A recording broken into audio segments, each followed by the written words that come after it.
ও কি কেমন আছিস? তুই কি ইউনিভার্সিটিতে পড়িস? কি আপনি ঠিক চিনতে পারলাম না। আমাকে চিনতে পারছিস না? আমি রিফাত, আমরা তো একই ক্লাসে পড়তাম। আর ওই যে আফতাকুল কিন্ডারগার্টেন, তুই ভুলে একদিন যে তোকে আমি মেরেছিলাম, তুই প্রিন্সিপালের কাছে বিচার দিলি, সারাদিন আমাকে কান ধরে দাঁড় করে রেখেছিল। আমি সেই হ্যাঁ মনে পড়েছে, ক্লাসের সবচেয়ে দুষ্টু ছেলেটা রিফাত। হ্যাঁ হ্যাঁ।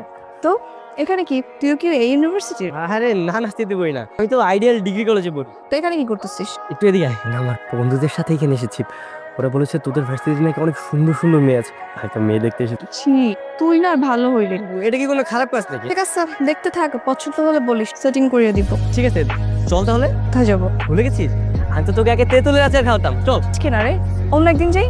আচ্ছা ঠিক আছে, আমি কালকে আসবো। আচ্ছা থাক, এই চল। কিরে পাঁচটাতে গিয়েছিলি? হ্যাঁ মা শোন, বলো। তুই তো কিছু জানালি না। আফ্রিদিকে তোর কেমন লাগলো, তোর পছন্দ হয়েছে কিনা? পছন্দ হবে না কেন বাবা, ও তো সব দিক থেকে পারফেক্ট। বিয়ে করাটা তো আমার স্বপ্ন, ওকেই বিয়ে করবো। তোমরা সবকিছু ফাইনাল করো। ঠিক আছে জামা। এ কি কর ওই বাবা কি বয় না তোর লগে একটু কথা কই। কও কি করবে? বাবজান তুই কি কখনো বদ্ধ সভ্য জীবন যাপন করবি না? আজব তো, আমি কি ওই অসভ্য জীবন যাপন করতেছি? এটা তো টোকাইয়ের জীবন যাপন। সব জামা কাপড় পর, চুলটারে কেমন জানি করে রাখছো। পাড়ার লোকে আমারে কত কথা কয়। এসব থাক, তুই একটু ভালো মানুষ হ। বাবা এগুলো হলো ফ্যাশনই, অবশ্য বুঝবে না। তুমি তো পিওরের চাকরি করো, ফ্যাশন করতে বুঝবে। থাকো। বাপ রে বাপ, নতুন ব্রেসলাইট, নতুন শার্ট, ফালতু দিয়ে আজকেই পড়ে যাবো। এই একদম মালকে ডাকবি না, ওই আমার গার্লফ্রেন্ড, ওরা সম্মান দিয়ে কথা কবি, বুঝছো? কোনো প্রেম হয় নাই গা। তবে দুজনের যেদিন প্রেম হয়ে যাবো ওই দিন থেকে মাল করে ডাকুম না, ডিরেক্ট ভাবি করে ডাকি। পাল্টা তো আইতাম। এই এই এই তোকে মানা করছি না মালকে দে। তুই যা। কি রে, তুই আজকেও চলে আসছিস? আমি গতকালকে বললাম না হাসিমে আসবো। হ্যাঁ তাই তো। চল তাহলে যাই। কোথায়? তেঁতুল আছে খাবি না? চল আজকে তোর খাও। চলো, তোমাকে নিতে আসলাম। উনি কে? ও আমার স্কুল ফ্রেন্ড রিফাত। শোন, আজকে না যাবো না, অন্য একদিন যাই, আজকে একটু কাজ আছে। হ্যাঁ চলো। কি আলে এমনি করে লয়ে গেল গা? আবার তুই মালমাল করতেছস। আর আমি মাইয়াটার কথা কইতাছি না, পোলাটার কথা কইতাছি। তোর তো সাইকেল, সাইকেল দিয়ে মারিয়া পটাতে হইব। মাইয়াটার যদি পটাইতে চাস তাহলে একটা বাইক কিন। হ্যাঁ তুই ঠিক হয়েছিস, একটা বাইক কিনতে হবে। আচ্ছা চল যাই।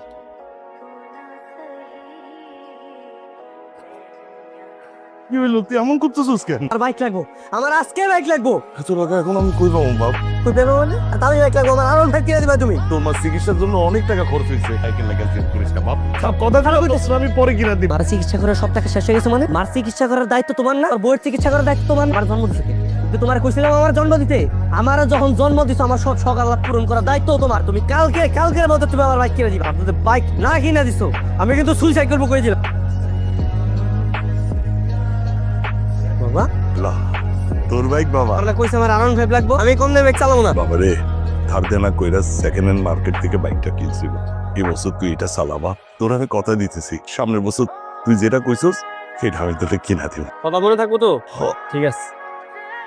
বাবা রে, আজকে আমি তোর পিছে উঠি। আমার উঠতে হবো না, পরে উঠো। কিরে মুখ, চল যাই ঘুরতে যাই। আজকে বাইক নিয়ে আসছিস? কার বাইক? আর এটা আমার বাইক। চল তেঁতুল খাইতে যাই। না রে, আজকে তো কোনোভাবেই যেতে পারবো না, বাসার প্রোগ্রাম আছে। প্রোগ্রাম? কিসের প্রোগ্রাম? কালকে আমার এঙ্গেজমেন্ট।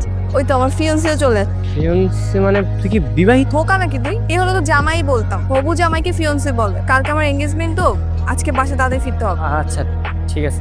আই শোন, আমার এঙ্গেজমেন্টের জন্য তোকে থাকতে হবে, কালকে চলে আসবি। ঠিক আছে। আংটি বদলতে আজ হয়ে যাবে তো, বিয়ের ডেট কিন্তু আগামী শুক্রবারে। আল্লাহ, তোমার কাছে কোনোদিন কিছু চাই, একটা ছোট্ট জিনিস চাইলাম দিলা না। তার লেগা বাইক কিনলাম, মনে লাড্ডু ফুটাইলাম স্বর্ণের ঘরে। আমি কেমনে আগামী শুক্রবারই তাহলে বিয়ে। আলহামদুলিল্লাহ। মা আচ্ছা দা, আল্লাহ তোমার কাছে দোয়া করি, আল্লাহ একটা বিশাল ঝামেলা কি হলো? ডাক্তারের কাছে চলো। আপনার মেয়ের যে ব্রেন ক্যান্সার সেটা আপনারা জানতেন না? হ্যাঁ জানতাম। আমি জেনে শুনে কেন আপনারা আপনার মেয়েকে বিয়ে দিচ্ছেন? আমার মেয়েটা খুব শখ ছিল ছোটবেলা থেকে। ও বউ সাজবে, শেরনের পর ওর স্বামী আসবে, ও বিয়ে করবে। অন্তত বাবা হিসেবে আমার দায়িত্ব যে আমার মেয়েটার শেষ ইচ্ছাটা পূরণ করবে। কি হয়েছে বাবা, এবার মন খারাপ করে দাঁড়িয়েছো কেন? না এমনি। বিয়েটা ভেঙে গেছে তাই তো? আফ্রিদি আমাকে ফোন করেছিল, কিছুই বলেছে। আচ্ছা বলো, আমার এই 22 বছরের জীবনে আমি কি পাইনি?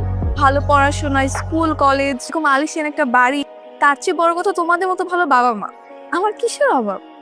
তোমরা ভুলেও কান্নাকাটি করবা। তোমরা যদি কান্নাকাটি করো তাহলে কিন্তু আমার কষ্ট লাগবে। তোমরা কি চাও আমি কষ্ট পেয়ে পেয়ে মারা যাই?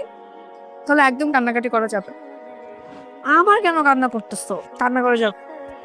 কালকে তোর মন খারাপ কি হয়েছে? আরে কিচ্ছু হয় না রে, এই তুই যা। আই কিরে তুই এখানে? হ্যাঁ আমি। এত অবাক হওয়ার কি আছে? আই আজকে তেতুল খেতে যাবো, নিয়ে যাবি? হ্যাঁ অবশ্যই নিয়ে যাবো। তাহলে চল। হ্যাঁ চল। অনেকদিন পর এভাবে তেতুল খাচ্ছি। কি রে তুই তাকিয়ে আছিস কেন? এমনি তা তুই কিছু জানিস না? কি জানবো? তুই কিছু বলে নাই? কি আর মারা যাবে এটা? হ্যাঁ জানি। তো কি হচ্ছে, এখন কি করবো? ঘরে বসে বসে কি কাঁদবো? যতদিন বাঁচবো, যে কটা দিন বাঁচবো, খুব হাসিতে সুন্দর মতো বাঁচবো। আই শোন, মন খারাপ করবি না। মন খারাপ করলে কিন্তু আমি চলে যাবো। যতদিন থাকবো ততদিন আমাকে হাসি মুখে রাখবি, প্রমিস কর। বললাম আমি সবসময় তোর পাশে থাকবো। তোর যত ইচ্ছা আছে আমাকে বল, আমি সব পূরণ করে দিব। আমার ইচ্ছে হচ্ছে তোর এই ফকিনি গেটআপ চেঞ্জ করা। কি বলছিস? এটা ফকির নিলু? হ্যাঁ গেটআপ না তো কি? তুই না দেখি আমার বাবার মতো উল্টাপাল্টা কথা বলছিস। তুমি নিয়ে যাবো লুক চেঞ্জ করতে, চল। এখনই? কিরে যেমন তাকে আসিস কেন? হ্যাঁ তোর লুকটা চেঞ্জ করার পর তোকে অসম্ভব সুন্দর লাগতেছে। কি বলছিস? তাই নাকি? হ্যাঁ দাদা তোকে ছবি তুলে দেখাই। আরে না সেই তো। হ্যাঁ যাক, আমার ইচ্ছে পূরণ করতে গিয়ে হলেও তোকে যে ছাগল থেকে মানুষ বানিয়েছি তাও একটা শান্তি। থ্যাংক ইউ সো মাচ রে। বাহ, তোমাকে তো চেনাই যাচ্ছে না, অনেক পরিবর্তন। সবই মোয়ের কারণেই হয়েছে। ওর কাছে তোমার কথা অনেক শুনেছি। এই কয়দিনে আমার মেয়েটাকে যেভাবে আনন্দে রেখেছো, তোমার কাছে আমরা অনেক কৃতজ্ঞ। কি যে বলছেন আন্টি? কিরে তুই কখন আসলি? এই তো মাত্রই আসলাম। ঠিক আছে বাবা, তোমরা বসো, আমি তোমাদের জন্য চা নাস্তার ব্যবস্থা করছি। বল তোর নতুন ইচ্ছেটা বল। আজকে আমি ভাবতেছি তোর ইচ্ছে পূরণ করব। কি বলছিস হঠাৎ? আমার ইচ্ছে কেন? আমার ইচ্ছেগুলোর মধ্যে তোর ইচ্ছে পূরণ করারও একটা ব্যাপার আছে। তুই বল, তোর কোনো ইচ্ছে নেই? আছে তো। কি ইচ্ছে? তুই কি আমার গার্লফ্রেন্ড হবি? তুই এগুলো কি বলতেছিস? আমি শুধু তোর বন্ধু। হ্যাঁ ব্যাস আমি তখন মজা করছিলাম। বন্ধুরা না আমাকে সব সময় বলে যে আমার না কখনো গার্লফ্রেন্ড হবে না। আচ্ছা তুই কি একদিনের জন্য আমার গার্লফ্রেন্ড হবি? শুধু আমার বন্ধুদের সামনে যাই একটু দেখাবো, একটু শো অফ করবো, দেখছি। হ্যাঁ হওয়াই যায়। এ তোরা বলতে জীবন আমার গার্লফ্রেন্ড হবে না? Meet my girlfriend. ওমা কটা লাইছো? এতদিনে বাইক কিনা সার্থক হয়েছে। ওকে আমাকে পটানোর জন্য বাইক কিনেছিল না? হ্যাঁ তুমি জানো না, উল্টা ফুলটা কি বলিস? গোপন দেখে লাভ কি? সব তো জেনে গেছি, তাই না ভাবি? ভীষণ ভালোবাসে। ওর বাপরে লুম কইরা বাইকটা কিনা দিছিল। ওর বাবা ওকে যেরকম ভালোবাসে, ও ঠিক তেমনটা আপনাকেই ভালোবাসে। কি ব্যাপার? ঘরদোর মায়াগো মতো এত সুন্দর করে গুছাইতেছ, ঘটনাটা কি? বললাম না স্পেশাল বান্ধবী আসবে। এবার বুঝতে পারছি কেন আমার ছেলেটা এতদিন ধরে এত ভালোভাবে চলতেছে। বাদ দাও তো বাবা, যাও তুমি তাড়াতাড়ি ফ্রেশ হও। আজ হইতেছি। হ্যাঁ তুমি চলে আসছো? বসো। আসসালামু আলাইকুম আঙ্কেল। ওয়ালাইকুম সালাম। তোমরা কথা বলো, দোকান থেকে কিছু নাস্তা নিয়ে আসি। পশ্চিমা এখন আমি বুঝতে পারছি আমার অসামাজিক ছেলেটা কেন সামাজিক হয়ে গেল। আরে আনোয়ার ভাই, আর বাইক কেনার জন্য যে টাকা নিছিলেন সুদে আসলে প্রতি মাসে দিনের কথা আছে। ভাই বাসায় মেহমান আইছে, ওরা এসো, আমি তোমার পরে দিয়ে দিব। ঠিক আছে যাইতেছি, তো সুদে আসলে সব টাকা সময়ের মধ্যে নিবি। ঠিক আছে ভাই, যাও। আঙ্কেল কিসের টাকা? তোদের মার অসুখের সময় অনেক টাকা খরচ হয়ে গেছে। এ ছেলেটা জেদ ধরছে বাইক কিনা দিতে হইব। একমাত্র ছেলে তো, ধার দেনা কইরা বাইকটা কিনা দিবে। কি ভাবছিস? তুই কি জানিস আঙ্কেল তোকে কত ভালোবাসে? তোকে ধার করে বাইকটা কিনে দেওয়ার পর থেকে অনেক ঝামেলায় আছে। এই টাকাগুলো রাখ, আঙ্কেলকে দিবি। কিন্তু আমি তোর এই টাকাটা নিতে পারবো না। কেন, আমার টাকা নিলে কি সমস্যা? সমস্যা নেই, বললি না আমাকে ভালো মানুষ হতে হবে। আমি যদি আমার বাইকটা বিক্রি করে টাকাগুলো তাহলে আমার বাবা অনেক খুশি হবে।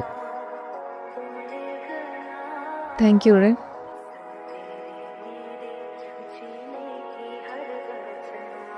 আমার মেয়েটা খুব শখ ছিল ছোটবেলা থেকে, বউ সাজবে, ছেড়নে করার স্বামী আসবে। ওয়ালাইকুম আসসালাম। আঙ্কেল আমি মোয়ের শেষ ইচ্ছাটা পূরণ করতে চাই। আপনি যদি পারমিশন দেন আমি ওকে বিয়ে করতে চাই। সত্যি তুমি আমার মেয়েকে বিয়ে করতে চাও? হ্যাঁ আঙ্কেল। আমি এক্ষুনি ওকে বলছি। বলতে হবে না, আমি এসে ওকে সারপ্রাইজ দিব। আচ্ছা তুমি যেভাবে ভালো মনে করো সেভাবেই হবে। কি আমাকে বিয়ে করবে? সে কি আমার উপর সবকিছু জানে? কাল তুই শপিং এ যাবি, ইচ্ছে মতো শপিং করবি। এবার তোর মনের আশাটা পূরণ হবে মা। হ্যালো, শোন, একটা সুখবর আছে। সুখবর? আমার তো বিয়ে ঠিক হয়ে। এটা কোনো সুসংবাদ হলো নাকি? তো সুখবর নয় তো কি? হ্যাঁ তুই জানিস না এই বিয়ে নিয়ে আমার কত স্বপ্ন ছিল। আমি বউ সাজবো, আমার বর আসবে। এই শোন, কালকে কিন্তু আমি শপিং করতে যাবো, তুই যাবি আমার সঙ্গে? কালকে না আমার একটা গুরুত্বপূর্ণ কাজ আছে, আমি না যাইতে পারবো না। যেতে পারবি না? না বললাম তো আমার কাজ আছে। ঠিক আছে, বিয়েতে আসিস। ওর মুখে যে একটু হাসি ফুটিতে পারছি তাতে আমি অনেক খুশি। কোথায় তুই? তুই কি আসবি না? তোরে বললাম না আমি ব্যস্ত আছি, আমি আসতে পারবো না।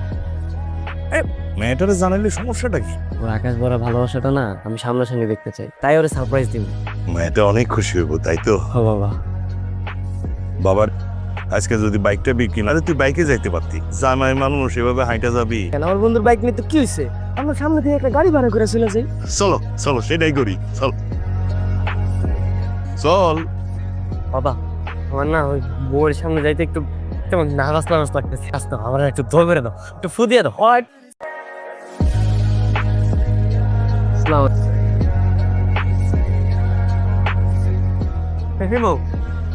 দেখো আমি আইসা বসি, বউ তোমার চেয়েছে ছিল বউ সাজো, তুমি তো বউ সাজছ। সারপ্রাইজ আমি তোমার দিতে আসছিলাম, কিন্তু তুমি আমার এরকম সারপ্রাইজ দেবে আমি কখনো কল্পনা করি। আপনার মনে করতে